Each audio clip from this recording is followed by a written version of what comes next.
Тивко и без никакви активности е денеска на градилиштето во старата битолска касарна, каде вчера падна кран врз трговскиот центар во градба на оваа локација.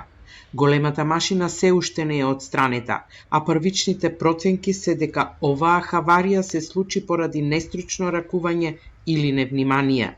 Изведувачот на градежните работи е скопска фирма, но за време на несреќата на терен работеле подизведувачи, а кранот паднал при потигање на поголем товар.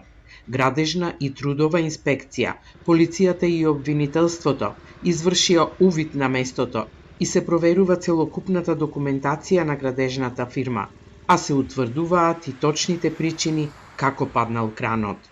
Ги чекаме информациите од сите релевантни служби кои треба да дадат информација што се фактички зошто дошло до оваа хаварија на терен. Сигурно се деси се деси поради да речем мала нестручност или невнимание при ракувањето со кранот. Направено е штетување на изведената конструкција, што ќе треба сигурно да се изврши испитување од страна на овластена куќа.